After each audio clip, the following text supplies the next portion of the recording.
So how's it going? I'm doing great. How about you? I'm doing well. Why don't you? I want to talk about your new book, "The Struggle for a Better World."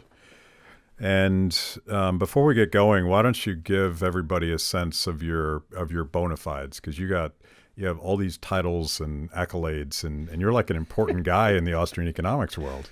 Well, I would just say I'm a teacher of economics at George Mason University and been there since 1998 and have loved every minute of it. We get to work with some really great graduate students. I don't really get a chance to teach undergraduates as much anymore, but I used to love to teach undergraduates and get them excited about economics. I kind of like teaching principles of economics or PhD students, so you could turn the light bulb on to the principles kids, and I think that's really an important role. You and I were fortunate. We had a professor in college that changed our lives because of, and he wasn't even like the warm and fuzzy type, right? He just Not at all. not at all. But he was able. This Hans Sennholz was able to, communicate to us what books to read. I always think about it as probably the most important thing that Sennholz taught me, besides the core principles, was who to follow up with and read. And then from them, I learned, everything. And I have always been very impressed with that idea. And I just one other thing, and we don't have to talk about much, but when Sennholz retired, I don't know if you remember this, but he retired after teaching at Grove City for 30 years. And Grove City is this tiny little college in Western Pennsylvania, 2,000 students. And they had over 300 people, former graduates of Grove City College, show up at his retirement. That's an average of 10 students a year that paid their own way to go and see this guy who, again, like we said, was not like, it's not like he asked you to go have coffee with him, let alone have a beer or have any kind of casual conversation. It was just the power of the ideas. And if you look around, people like Walter Grinder, who headed up IHS, and Dick Lowry, who headed up the Scaife Foundation, and Alex Chaffwin, who's at Atlas, yourself, who's built from Freedom Works to Kibbe on Liberty and all these things. He had this great overreaching impact on people to make an impact on the world by teaching sound economics and the basic principles of a liberal society. So I love teaching. George Mason has been a great atmosphere for me to teach in, and that's what I like to. So that's, everyone else could look up other things online, but I'm a teacher of economics. I love it. So like Hans Sennholz, to me, was sort of the Frederick Bastiat of the Austrian school, because he was more at the retail end, explaining the principles, although he was perfectly capable of doing serious academic work and translating Bombal work and that kind of stuff. But we were actually talking about Sennholz with Ron Paul was on my show. Oh, wow. You probably know this story, but Ron Paul was turned on to Austrian economics by Hans Sennholz. Yes, And that's where the whole obsession with the healthy obsession with gold and the Federal Reserve came from, because we certainly learned all of that at Grove City College. I met Ron Paul when I was an undergraduate student. And he seemed so old to me then. and so then... So like 83? Like 82, 83, something like that. And so then later on, I see all these kids coming to study with me at George Mason, and they're like, what got you excited? They're like, Ron Paul. And I'm like, he was really old when I was at grad school. Now you're excited about him again.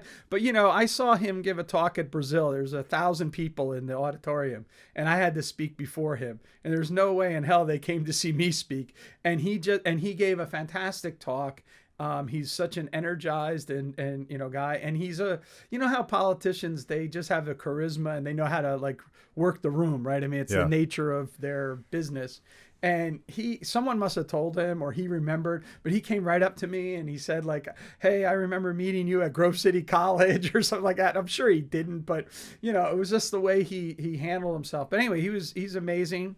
And I can remember, certain principled testimony that he's given, or testimony is not the right word, but where he's been asking really tough questions about people. And in the 70s and 80s, around that time, he was involved in a gold commission that Congress was considering going back to the gold standard, during the early parts of the Reagan administration. And I'm trying to remember who the guy he was with. Maybe it was Louis Lehrman.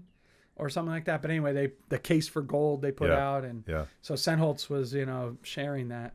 A little funny story. I don't want to take away from this book because I want to talk about this book, but I have another book coming out this month with Cambridge called Money and the Rule of Law. And whenever I send it to people that have a Grove City connection, I always say I'm returning to my roots with Sennholz, because when I came out of undergraduate school, if you would ask me what my interests were, I always had an interest in socialism, but I really was interested in money because of what Sennholz, had taught us. And I just never worked on money, afterwards. But then I, through the years have done some papers here and there. And then I worked with some people and we did this whole book on the history of monetary theory and policy.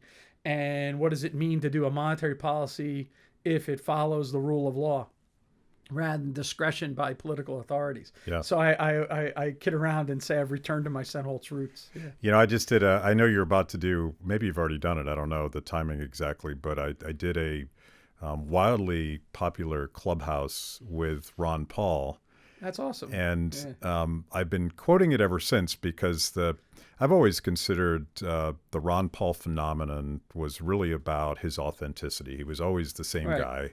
And he was always speaking principle, and he was equally willing to attack Republicans when they were wrong, Democrats when they were wrong. But he said something to me that's relevant, and this will be a nice segue to the book. After he would give these speeches, and his speeches could be a lot of rage against the machine, like the Fed is destroying and redistributing wealth and hurting poor people, and these never-ending wars are killing our kids and creating enemies all over the world. But the young people would always come up afterwards and say, "Thanks for giving me hope." Right. And I'm like, I never thought about it that way. And I think the hope was very much tied to the authenticity, because he would point to the principles of liberty as the reasonable, thought out path out of this mess that we're in. And to me, that's what your book is about. It's about hope. Well, I thank you for that. I hope that I provide that hopeful message to people. I have a chapter in there where I refer to myself as pessimistically optimistic about things. And so it is all about sort of hope.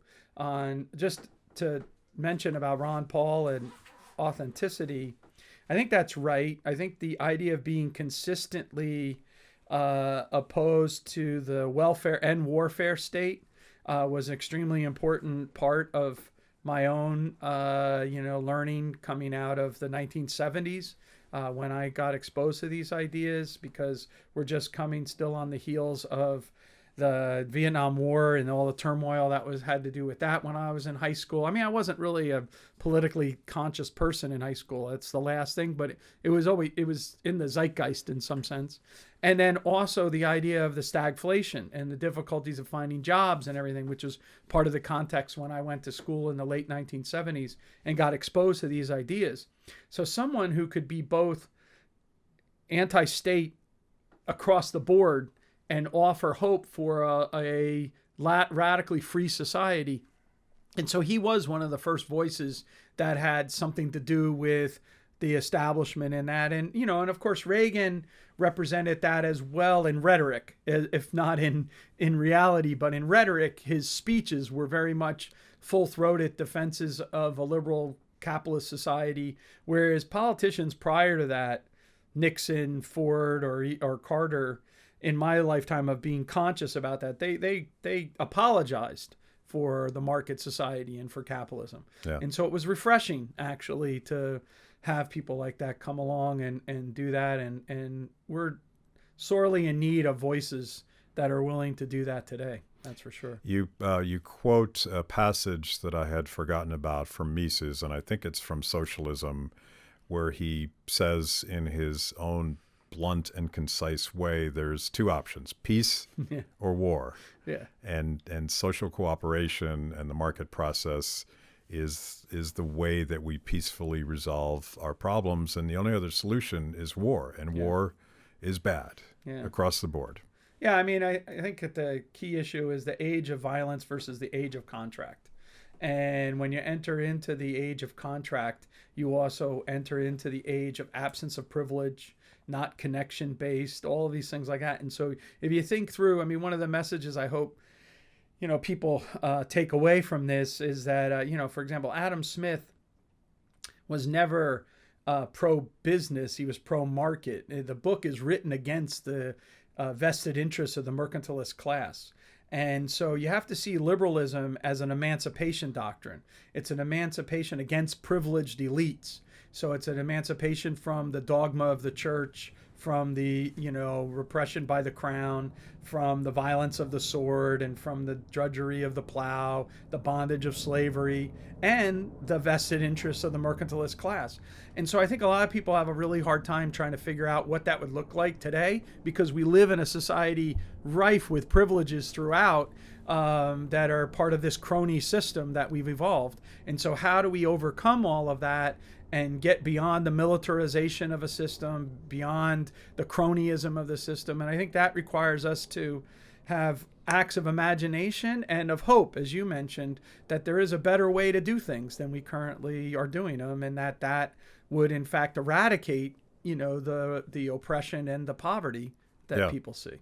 Yeah, that's funny that I think at least 3 times in this book you quote that important passage from Hayek at the end of Intellectuals and Socialism, an essay that I recommend to everybody, where he says what we need is a liberal utopia that really sets a fire under people, because we're always, as economists, and most of my career has been trying to fix the policy process at the margins, right?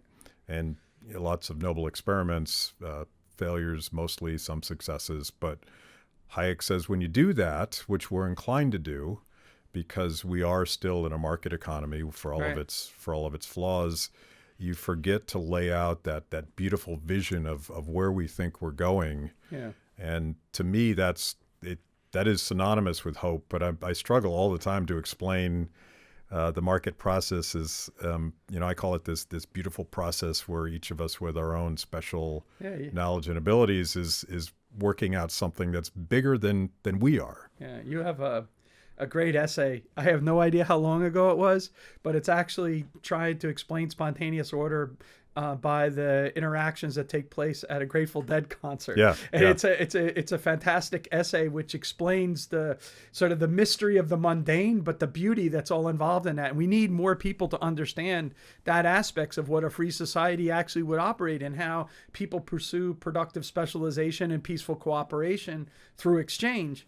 And that's the core idea. So again, going back to Sennholz, that's Bastiat's major ideas to communicate to people how it is that you can have these mutually beneficial exchange ideas. And so again, Sennholz, I think, was very instrumental in getting us both to understand and appreciate that, and then follow up and learn from that. So you can see it in things like the behavior at a Grateful Dead concert, in which there's no central planner or anything like that, but yet people cooperate, distant, removed from all kinds of, intimate relationships or whatever, but then they form and, they have this great society going on inside of them. And I think that vision that, we're talking about there in terms of the, free society and the hope that free society has. But you hit a really good point, which is that we're trained as economists, you and I, and a properly trained economist is going to look at scarcity, constraints, choices on the margin, and trade-offs. And that's unromantic to most people, because there's, the way that Thomas Sowell sums this up, he says, there are no solutions, there's only trade-offs. And so, we're trained to think like that. And so when we think about any proposed solution, it doesn't matter who's in power, but they propose a set of policies that they think is going to eradicate a problem. And then we analyze the means and ends and see whether or not the incentives line up, whether or not the knowledge is going to be utilized, and all of these things. And then we find them wanting all the time. And so we're raining on people's parades. That's basically what economists do. And, they hate that, right? They hate it with a passion, because they just want, if I intend to do good, then I must be doing good, rather than that the path to hell is paved with good intentions. And so we're there but what happens is when we teach people that, they tend to lose the romance, Yeah. right? And so you Yeah. have to have the romance in there, which is the possibility that if you took into account this knowledge from economics and you design the rules the right way, you could actually have a society which self-governs itself, which we can govern with each other rather than have our overlords, you know. And again, you know, you think about Soul. Soul says there are no solutions, only trade-offs. But then the very last paragraph of his great book, Knowledge and Decisions, he says all we need is for ordinary people to have the elbow room away from their supposed betters to be able to create a meaningful life for themselves. And I think this sums up, there's so many different little things that sum up the different perspectives. But I think one of the real ones between the progressive and the classical liberal, or the modern liberal, our modern liberal, not progressive liberals, but is that the progressives believe that extraordinary people, the elite, can do extraordinary things if only given the power to do them. And we're defenders of ordinary people. Yeah. We're like, ordinary people, if given the freedom, can do extraordinary things. And the difference between those two visions about how society should be organized basically cuts down the lines. And you can have, you know, people on the right side of the aisle or on the left side of the aisle that maybe flip-flop on that position about who might give more power to ordinary people. But the main idea is we need to give ordinary people the freedom to be able to make better lives for themselves and the people close to them. You know, I actually use it. I call myself a libertarian populist, and it's very much in that context because I always find any form of central planning, whether it's progressive sort of nudging or downright sort of socialist redistribution of wealth, it's always dependent on this very elite group of super smart people who just know better than we do. Yeah. And to me, the opposite, what you're calling liberalism, which I use the word libertarianism just so that people don't get it confused. Yeah. But to me, it's fundamentally bottom up. Yep. It's fundamentally about the power of your neighbor to do something extraordinary, and that's probably part of what we need to communicate. That like we're having this grand debate today about democratic socialism, and you talk about that in the book as well. And I get the attraction of democracy. And I love that word. I love things that are radically democratized because to me it's shifting power back to people. Yeah. But the struggling with that contradiction because there is no way that socialism based on any definition that I would understand could ever be democratic because it's by definition it's top down. Someone smarter than you is going to tell you how to live your life. Yeah. Well, you've been a forerunner in celebrating the democratization of knowledge. I mean, this is part of the movement that you've been involved with for 10, 15 years now, or maybe more, where, you know, rather than the establishment way in which we've approached this. So if you think about where did libertarianism go wrong, I think there's a couple reasons for that. One of them is in our culture. One of them is, I think, that after 1989, many of the people thought we had won the battle of ideas, and so therefore they focused all their efforts on politics, and they forgot that politics is downstream from culture. And if you cede culture to other people, eventually your politics is going to be lost. And so I think that's one of them. The other one is that precisely because the way the progressives had approached the training of the intellectual elite to be able to then infiltrate, you know, this cultural zeitgeist and then also then the policy, we tried to mimic it. Yeah. But we're trying to mimic it for a vision of society which doesn't need those trained elites the way that you're talking about. And I think you're one of the ones who first, you know, sort of pointed that out and mentioned things like, you know, this bringing it to the people. I mean, that's the whole point of Freedom Works in many ways, right? Yeah. It was to, you know, sidestep the sort of idea. I'm part of this world which was trying to influence academia and the academic and scientific culture. And we were all trained to be the same way that the Social Science Research Council tried to handle it when they were trying to get the progressives in charge of everything. So we're just going to reverse engineer it, you know, for classical liberal perspectives. And there's huge tensions involved in that. So that's the first thing. My colleague Tyler Cowen, I think, was sort of a little, you know, on board with you in the sense that he understood that the blogging and the, you know, podcasts and everything was an alternative intellectual culture, which was tearing down these old institutions. The question is whether or not we can, tear down those institutions and have the other institutions replace them that are robust. And I think at the moment, what we have is just a battling of those old institutions still going on. And so what they mean by democratic socialism, and, when you push people, they'll say, oh, I only mean Denmark, or I only mean Sweden or whatever, but they don't really know what's going on in Denmark or Sweden.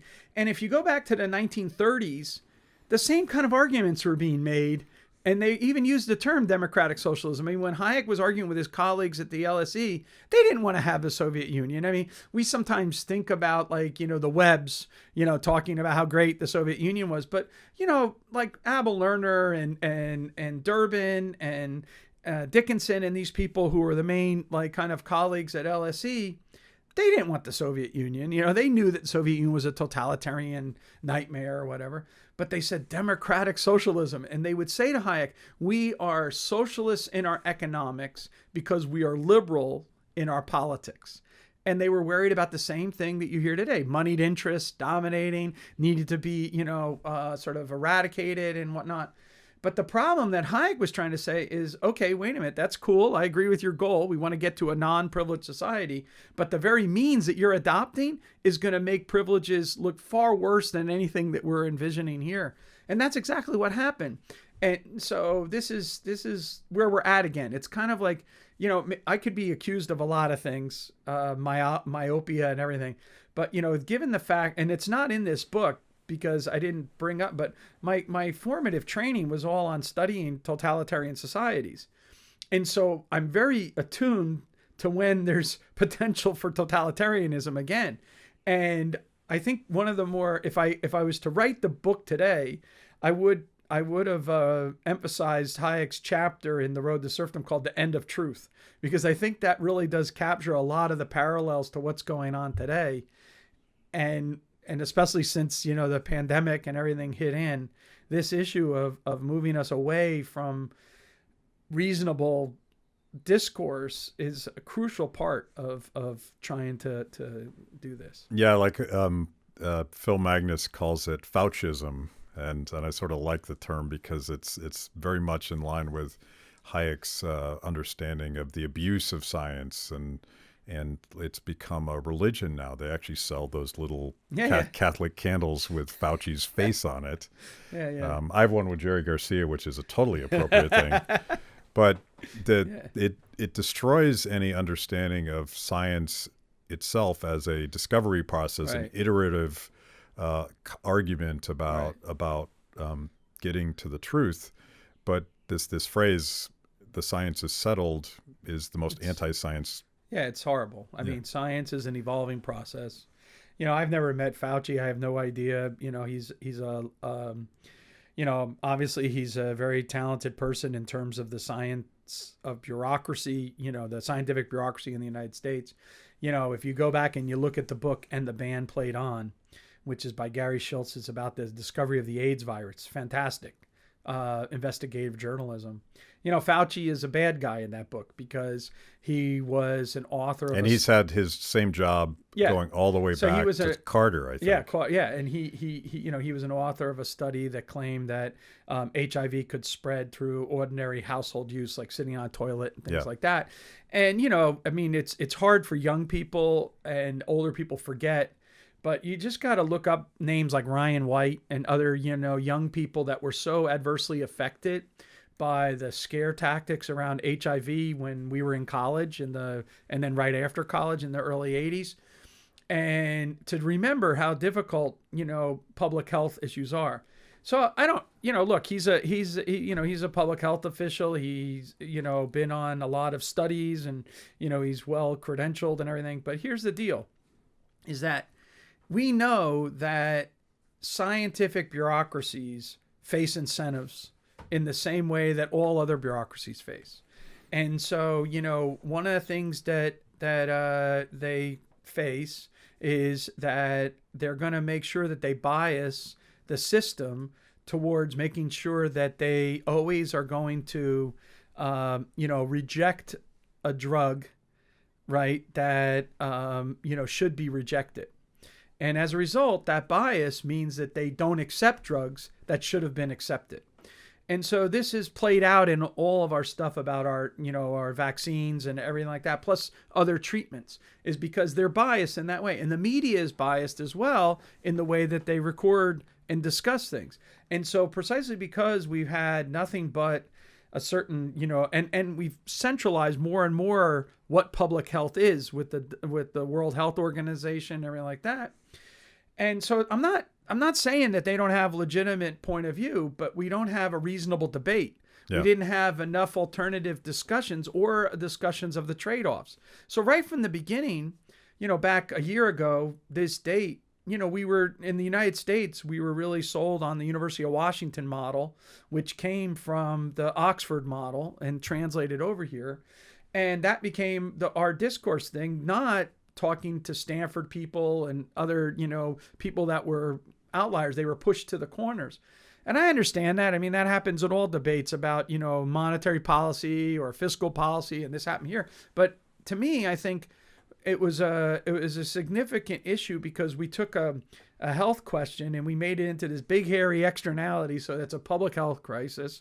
And we, used various techniques of social control to try to make sure people's behavior. And to a large extent, we've marched in lockstep of that. Young people are more scared about the disease related to maybe their parents or grandparents or whatever than the elderly are. And this whole episode and the attitudes that people have towards it leads to what they call the Great Reset. And that Great Reset is giving a much more space to socialist ideas than even war did. Yeah. And because it's writ large across the idea that the government can decide who's essential and who's not is different than even when we were talking about like trying to fight back terrorism or something. So this was even bigger than terrorism in the sense of having us scared and feel that the government should have the authority to make those kind of decisions. And you see pockets of resistance. Yeah. But they're pushed to the corners of people rather than, like gym owners in New Jersey or something. And they're viewed as heretics rather than as people who have legitimate beefs. There was that whole, early on in the first days of the pandemic, and everybody's freaking out because it's radical uncertainty. And one of the things I talk about a lot when I'm teaching young people how to deal with public policy situations when you don't know anything about anything. Right. And to me, that's the moment when sort of the Austrian method shines, because Austrian economists understand the world as a process going through time, so that you have some understanding about what happened yesterday, but you really don't know what's going to happen tomorrow. And here we have this new variant of this virus, and people that are supposed to know these things are telling us this is the big one. This is going to be devastating. To me, that's precisely the moment that you need decentralized knowledge, right. Yep. And you need multiple approaches to this problem based on local circumstances. And you talk about that in your introduction, and that you wrote that about a year ago, and it still stands up. If we had a less centralized approach, I think we'd be in a much better situation. So I have a paper coming out with a law journal at Georgetown. I don't know exactly when, but it's called Liberalism Tested.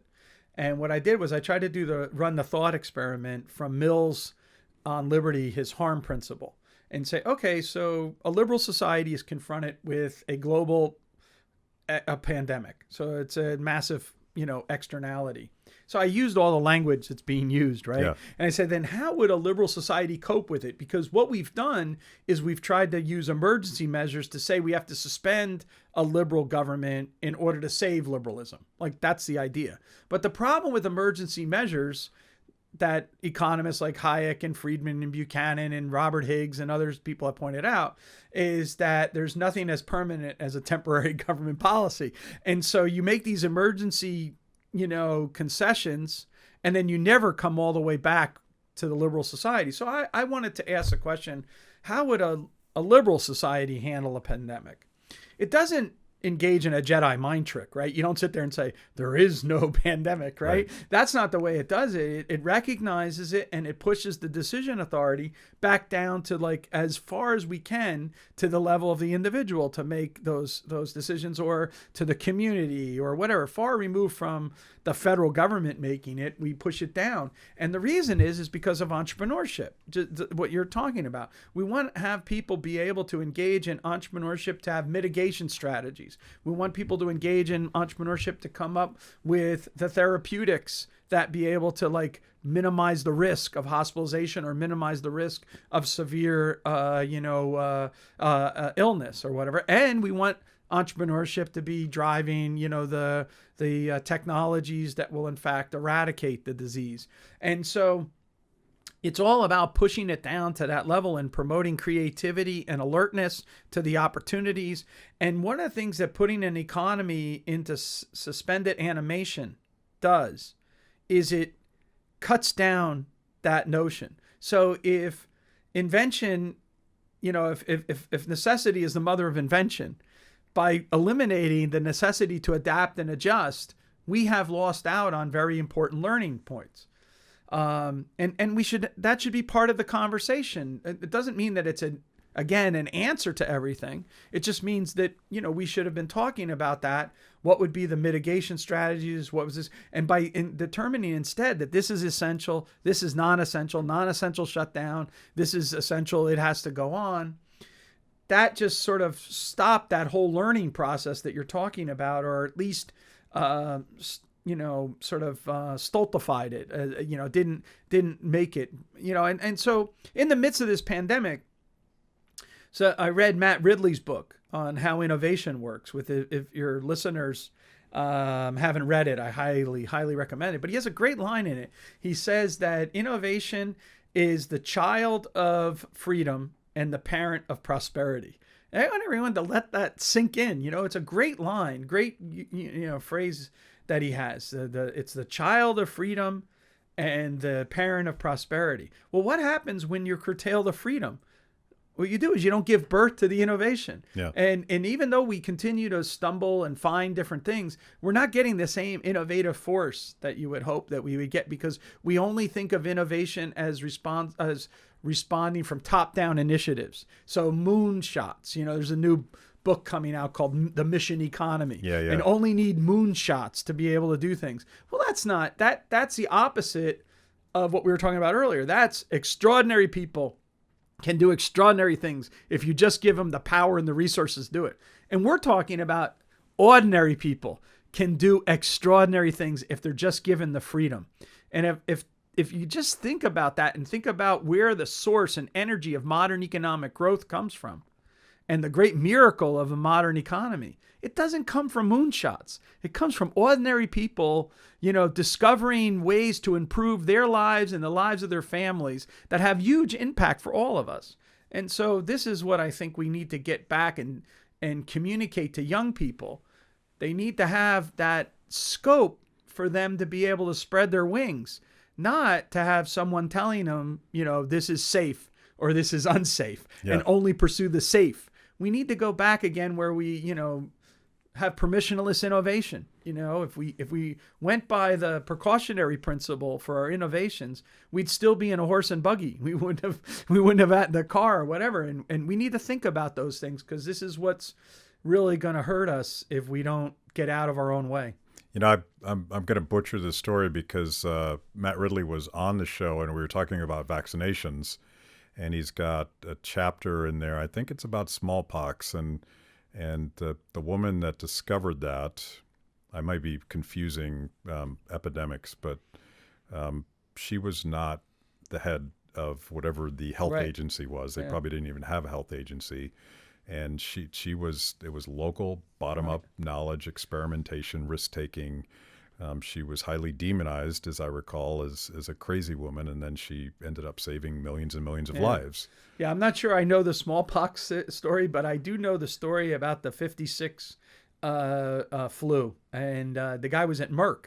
He wasn't working for a government agency. He was a private company, Merck Chemical, and he noticed the pattern of the virus, and he wrote over to The origins were in Hong Kong. So he wrote to the people in Hong Kong, got the sequencing of the virus, and he skipped through everything. Of course, the FDA wasn't as regulated as it is today and whatnot, but they were able to have that vaccine available before the kids started school in the fall, right? And so that's from January to like, it's a pretty amazing story. And at the same time, we were a poorer society, so therefore we didn't have the same ability or wherewithal to burn up the accumulated surplus fund of capital accumulation that we have now. So, things didn't stop the way that they are now, and we moved on. And I was just listening this morning on one of my favorite podcasts is a podcast called Hidden Brain. This week's episode, they have a person talking about the 1918 pandemic and the way in which it was treated by historians. And what this author is doing is trying to capture it by looking at things like literature and blues songs and things like that, because it didn't get captured in the history because it got swallowed up by World War I, right? So it didn't have that much of its own separate history because World War I superseded changed the narrative. And changed the narrative, whereas it actually is in these literature, poems, songs. And so she was playing those. It was really fascinating. And I keep on wondering, like, how are we going to tell our story, down the road? And I've become quite attuned to this. It's a stupid reason for this. And it's amazing how things, I studied Austrian economics my entire adult life, read Hayek, Mises, Rothbard, Kerzner, all these different people, Lachman. And I know that the way that we look at the world through our eyeglasses is going to dictate, so we need to have our theory to be able to do that. But when I was watching the musical Hamilton and the very last scene, when they get to the very end of it and they talk about who will write your story. And then, his wife comes in and says, I'll write his story. And then she emphasizes all the things she wants to emphasize. And like that. It really made a big impact on me about how important it is who the storyteller is. Mm-hmm. And I think so much of our future is going to dictate on who gets to tell this story. Because if it gets told the story that we had to have a savior that was extraordinary to be able to do it rather than that we found our way out of it, then that's going to dictate how we'll respond to the next thing. And so I think that it's really important right now to be wresting control of the narrative and at least competing in that narrative.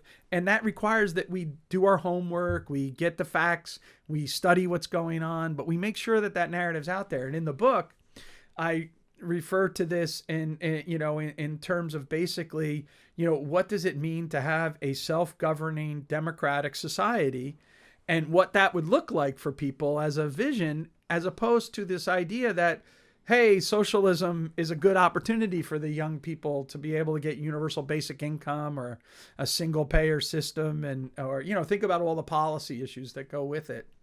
And we are in a very tough situation right now. We have a society that's confronted with injustice. We have a society that's confronted with fear, and we have a society that's been militarized. And so how does the libertarian communicate in that world of a world that's not militarized, that doesn't live in fear, that is one about opportunity and hope, as you said? And I think that's what we really have to focus on.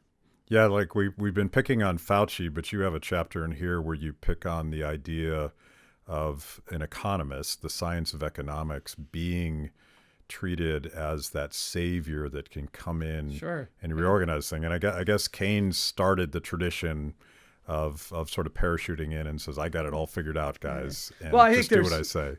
I think there was others before him, but they weren't necessarily viewed as legitimate people, right? And he had the big charisma. He had the big charisma, and he was the one who did it. But it is fascinating. But Keynes is these are kind of funny things. But the second volume of Skidelsky's biography in Keynes is called "The Economist as Savior," and Hayek, in his Nobel Prize address, constantly refers to as economists' proper role as students. Yeah. And I play off of that theme a lot, that we're students of civilization. We're not saviors of civilization, and that economists need to be taken down a peg or two from their idea. Now, by the way, that I have an earlier book on public governance from a classical liberal point of view. And we go through and, I mean, you've been involved in Washington, D.C. for a long, long time, 30 years now.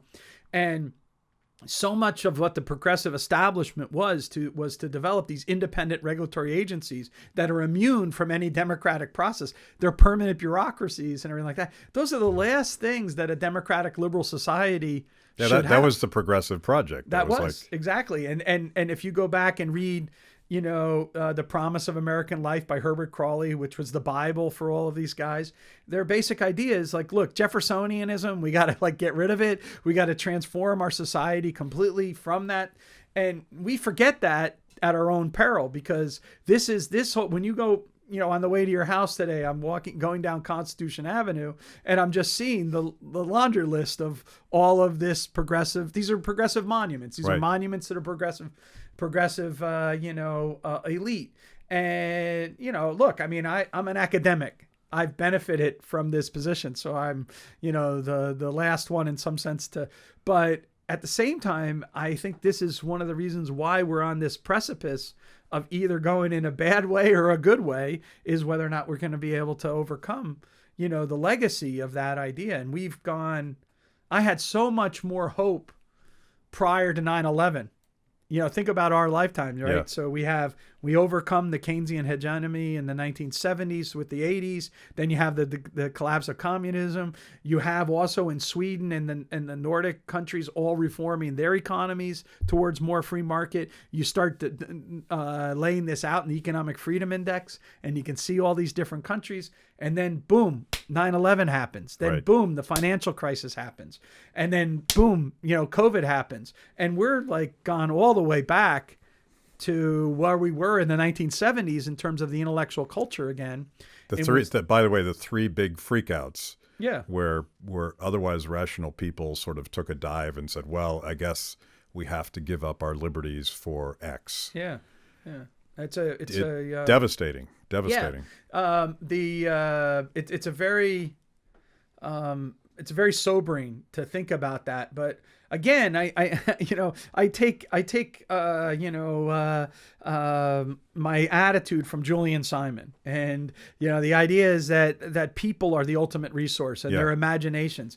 And so if you can imagine that there's tailwinds and headwinds, all of the stuff we're talking about is the headwinds that are pushing against it. But on the other hand, we have these great tailwinds which come from reside in the ordinary people. Yeah. And all they have to have is a little bit of freedom, and things will happen that none of us can imagine will happen. And it will just go. And so we just got to give scope for that freedom to go forward.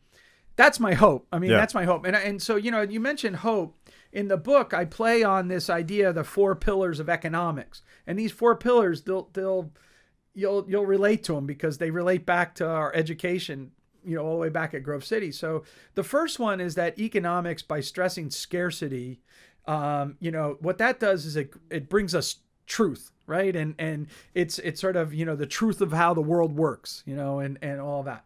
And then the second aspect of it is beauty, right? Awe and beauty. And that's like you're like witnessing what goes on in the Grateful Dead concert, or Paris Gets Fed, or, just the beautifulness of the spontaneous order that you were talking about.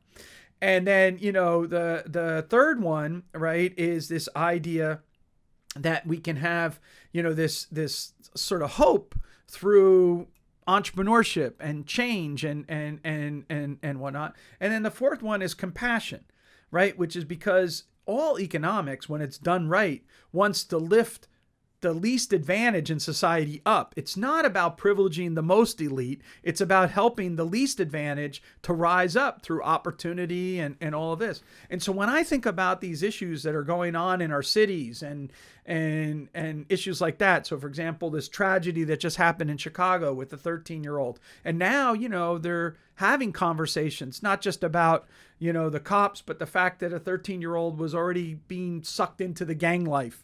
And, or at least potentially that might be what's part of the story.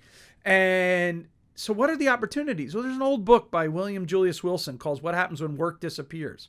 Well, what happens when work disappears is that actually, the jobs go away, the opportunities, the only way in which you can then find a space is somewhere else, which maybe not be the most healthy way to go. So there's a guy today on NPR, and he's leading one of the nonprofits there, and he's telling a story. He's very much wants justice for the family, for the community, and everything like that. But he was also telling a story about when he was a teenager, and he was starting to get involved with the gangs. What happened was his mother worked with a local grocery store and got her kid a job at 14. And then he started working. He said, I wouldn't be here today if it wasn't for the fact that I had that job, because then I had an alternative way out. And so I think we have to recognize what the opportunity society offers people, and that we have to recognize that work has dignity to it, and all of these things. And we need to make those arguments again so that people understand. And work's not something to run away from. Work's something that you make something out of yourself from it. And so, yeah. So that's kind of the core of the debate. And I talk about this a lot because AOC is constantly talking about economic dignity. Yeah. And I want to sort of parse the title of your book, The Struggle for a Better World, because it's loaded with some really three important words: struggle, better, world. Yeah. And the struggle to me has to do with work. It has to do with striving and failing and being really uncertain about whether or not you're going to succeed. Yeah. And that's sort of part of the way that Austrians understand the world. But it's also like you think about the pandemic and young people not getting jobs, or young people getting stuck in the drug war and then ending up in prison, and you get that recidivism that strips you of your dignity. If you don't have a way to better yourself. So I think that's part of our beautiful vision of the future, is like we have to not just defend work, but the ability to just define yourself. Yeah, no, I agree with you 100%. I think that and making mistakes is part of growing up too. And one of the biggest problems nowadays is that some people, when they make mistakes, they don't get a second chance. Yeah. And that's, the system is screwed up that way, and that needs to be addressed. And it's a very bad aspect of it, the whole recidivism and other kind of issues. So I wrote a bunch of studies on community policing, which tries to address some of these issues as well. And we talk a little bit about it here, and then in that other book I told you about with the public governance and the classical liberal perspective. But I think that your point that you're making about people being able to be architects of their own life, and I think this is a real philosophical aspect of our current culture, which has caused a problem, which is the idea that it's all a matter of luck or of privilege, rather than the idea that you're an architect of your own life. And when you and I were younger, we were both influenced to a large extent by reading Ayn Rand and other people who stress this issue of that you are the architect of your own life. Yeah. And I really hope that young people find somebody that they can find that in as well, because that's crucial. And the philosophical culture, Michael Sandel's book Against Meritocracy and other kind of things like that is all cutting against that at the moment.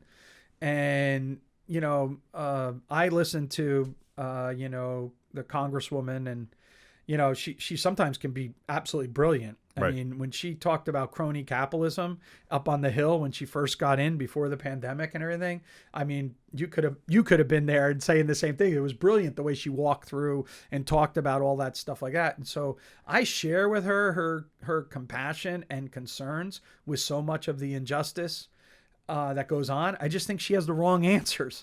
Right. And so how do I have a reasonable conversation? Yeah, Bernie's the same way on a lot of this Exactly. stuff. But how do I have a reasonable conversation in this day and age with people? And so part of the issue that I get to in the conclusion of the book is I try to talk about the importance of civility in discourse as well. But in order to have civility in discourse, we're also going to have freedom in our discourse. And, the more we try to shut people up rather than engage with them, we're going to have difficulties with all this. So there's so much that's embedded in all of the discourse that needs to be fixed. And you know, for your audience, you know, I think one of the most important passages in Bastiat is his warning. He says, never fear an artful criticism, but always fear an inept defense. And I think a lot of libertarians, because they thought that, you know, after 1989, communism was defeated, therefore it's all about politics. They seeded culture, and politics is downstream from culture, and they seeded that whole, like, all of that conversation. And what we need to do is we need to be what you're doing. You know, you're part of the intellectual culture. You're broadening that culture. You're reaching out. You know, we need to be part of that again and giving people an idea of the power that resides in ordinary people. Yeah, and I'm kind of trying to do what Leonard Read did, but in some ways we have such better tools today. Yeah. We don't have to publish the Freeman and hope that it ends up in somebody's mailbox and hope that they open it up and read it. We have these more democratic tools. That's amazing. Yeah. With all of the censorship and the speech police and all the stuff we deal with. Yeah. I saw Leonard Read, you know, when I was a kid. And I'll never forget it, how powerful that lamp story, you know, so you can go online, you can watch the video of it. But again, you know, he was doing that in the front of a room of at most 100 people, at most. Right. Most of the time it was in front of 20 people or whatever. You're able to do a YouTube video and basically do the same thing, but in front of, you know, thousands of people at a shot. So it is amazing what has happened in terms of reach and being able to get, you know, but we need to focus on that again. I mean, we you know, that's my hope. So when I sat down to do this book, it's a collection of my speeches through the years that I was given a chance to do. Many of them on Mont Pelerin Society, but several of these other organizations that I've been involved in. And we tried to find a theme to which to bring them together. And then I bookended it with a new introduction and a new conclusion.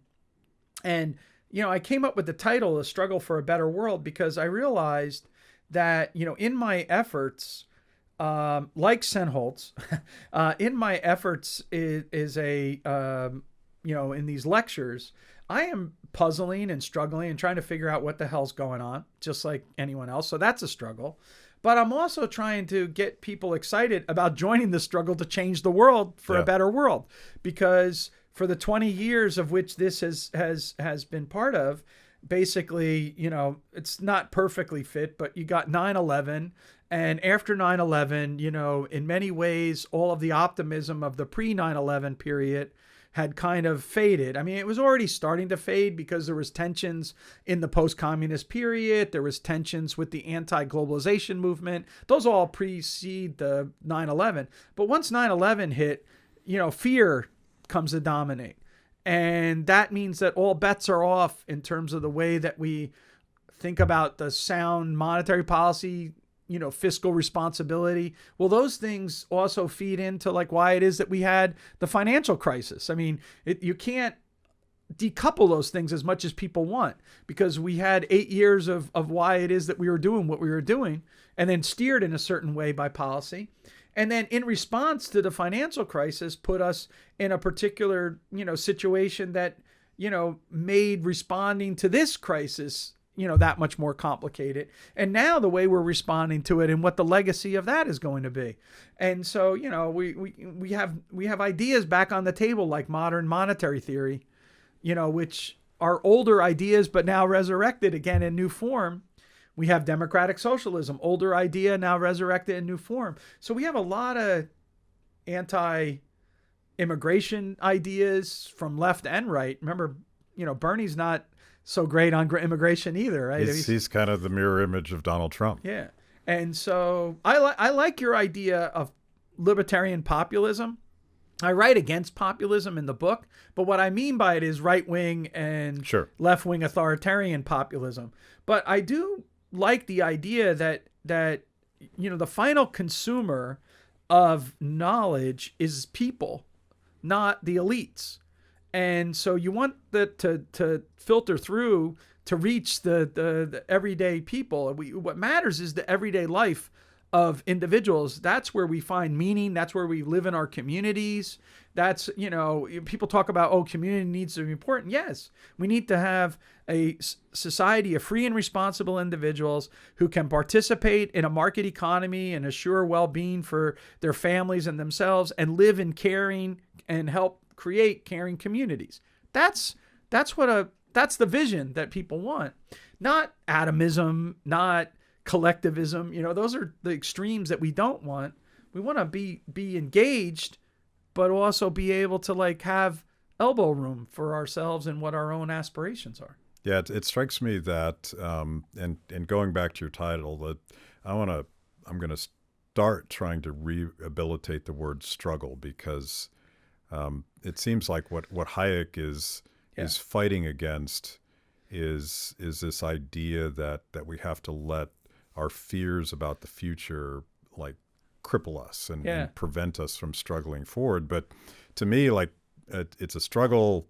It's like a journey. I'm going to quote Neil Peart from Rush. The point of the journey is not to arrive. Yeah.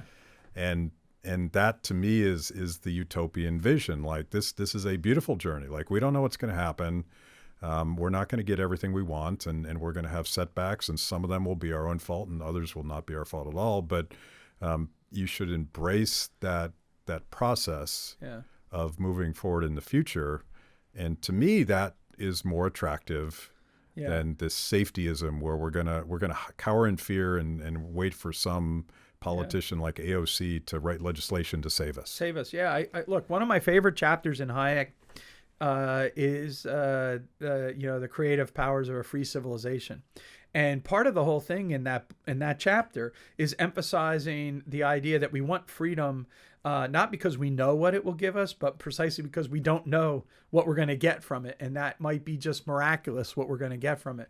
And I think this idea of what you were talking about with uncertainty earlier, the Austrian school of economics from Menger onwards has always been about the idea that economic activity takes place in time, that economic activity is driven by the subjective expectations and valuations of individuals, and that we come up with various institutions for us to cope with our radical uncertainty. It's not to deny that there is radical uncertainty. It's that we have various different mechanisms for which we cope and deal with our ignorance and our uncertainty. And it's in that we see so many creative activities. So I always think that the way we should think about economics is that we have to give priority in our economic explanations to the clever and creative actors inside of our theories. And I think this is one of the key things in Hayek's scientific method, which is to say, not that, so his knowledge assumption is that the theorist can never know what the creative and clever actors in the economy actually know. So we can understand the principle, but we can't know the particulars that are going to be acted upon. That has to require those individuals with their contextual knowledge, and so when I'm trying to struggle and think about the political economy of these ideas, I want to give priority to those clever and creative individuals to be able to find solutions that no one from afar could ever, envision in their own head. And so when we go back to the application period, like what you're talking about in a tense situation like we've had here, what we need to do is we need to unleash the creative powers of all these individuals throughout the economy to figure out ways in which they can mitigate and live and find their own trade-off between safety and freedom, and power them to do it, rather than the idea that someone, standing behind a microphone at a congressional hearing can say, be a school marm and say, no, you can't do this or whatever. And we got to get beyond that. It's like a humble utopianism. Yes, that's because you're giving the power back to all the people. Yeah. So it's actually like a weirdly hippie thing too, right? Because it's like it always comes back to the Grateful Dead. yeah, give power to the people. Right. Entrust the people. That's where all the this creative energy lies. It doesn't lie in these magnificent buildings that line this city, or the people who have all the fancy degrees behind their names that occupy these places. Yes, they're smart people, I get it, but the ordinary individual has greater scope for understanding the way the world works. I mean, just in thinking about this So again, not endorsing any of the positions. There's a disease. I'm 61 years old. I'm overweight. So I was risk averse because I read the data, from the beginning. So I'm an academic, so I can shelter at home. I'm an academic, so my temperament is to shelter at home. I'm a high functioning, basically, introvert because I love to spend time where no one's around me reading books all day long and writing without anyone interrupting me. So I'm built in many ways for this or whatever. But I'm listening to Joe Rogan early on a podcast. And he's like, where are people talking about exercise, vitamin D, improving your immune system and all those things like that? Now, Joe Rogan said it, so some people heard it, they got it, and everything like that. But that was not the messaging that you heard from the CDC, but it should have been. Right. Like, it should have been like, okay, listen, yeah, there's all kinds of risks. You need to do this. And while you're at it, take some more vitamin D, get out there and walk every day 2 miles. For God's sakes, go outside. Yeah, walk 2 miles, not necessarily with a mask on because you're not within anyone, and go out there, walk, pick up an exercise routine, do that, get 8 hours of sleep every night, that kind of thing. There's all kinds of ways that ordinary people and common sense wisdom outdistances ruled by the experts. Yeah. And we should always remember that and not be surprised when it happens that way. And the experts generate expert failure, especially when they're given monopoly expertise. I'm not against experts. I'm against monopoly expertise. I want contestation between the experts all the time. Yes. So we just pulled a Ron Paul and name dropped a lot of economists. Oh. And it strikes me that Mercatus and the Hayek Center, there's a great resource there for people that want to check these things out. I was actually on I guess it was your YouTube page, watching Hayek's last lecture at George Mason University. Amazing. I was pissed because I showed up like 6 months later. Yeah. So give us some of those resources and tell us where we can get The Struggle for a Better World. Oh, fantastic. Thank you. So first of all, you can get the book on Amazon as an ebook for roughly $10, which is great. And then you can get it in a paperback, I think, for under $20. So this is one of my better priced academic books because your next book I can't afford. Some of the other books are a little too expensive. But this is a very reasonably priced book. There is a web page for it at Mercatus, and there's also a little video promotional for it. But Mercatus as a whole has, so I direct the F.A. Hayek program for advanced study in philosophy, politics, and economics. I understand that's a many words, but you just look up Mercatus PPE because that's really what it's about. It's philosophy, politics, and economics. It's really political economy and social philosophy, which we're doing. And so for libertarians, it fits right into what they're doing. And you can see research. My colleague, Christopher Coyne, has written some of the best books on the militarization of police, and the failed efforts at the war, militarization. He has a new book coming out called Against Militarization. And so you should be looking for that. My colleague, Virgil Storr, has a great book on Do Markets Corrupt Our Morals, which is a fantastic deep dive into the debate over those things. And those are all, available, at least, highlights of them through the Mercatus Center. And of course, Mercatus in general is the home of Tyler Cowen. He's a director. And so, his book, Stubborn Attachments, is a fantastic introduction to thinking about modern political thought and philosophy. But we've had great people involved with us as well. Deirdre McCloskey and others. So she did her whole trilogy, with us. I don't know if you've had her on the show. Yeah, with you, she was on fairly recently. She's a great spokesperson. She's probably the most important voice for the kind of liberalism we care about within the economics profession at the moment. So, our professor, besides Senholtz, we also shared another professor, Don Lavoie, who unfortunately passed away. He was one of the original members of what was then called the Center for Study of Market Processes, now evolved into the Mercatus Center. And, Don is really, the spirit that animates throughout this book. And in the final chapter, I spent a lot of time trying to go back over some of Don's writings and draw from them the messages for today. Yeah. And so I hope that readers will find the collection cohesive and they'll find the arguments compelling. and that they'll join in trying to figure out how to understand the world and how to change the world. Join the struggle. Yeah, join the struggle. We should do this more. Thanks a lot. Oh, I greatly appreciate it. Thank you very much, Matt.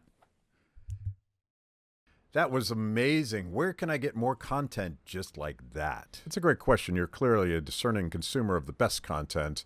Make sure to like the video, subscribe, and click the bell. And if you're consuming podcasts, go to Apple, Stitcher, anywhere you get them. I'm in. Kibbe on Liberty, honest conversations with interesting people.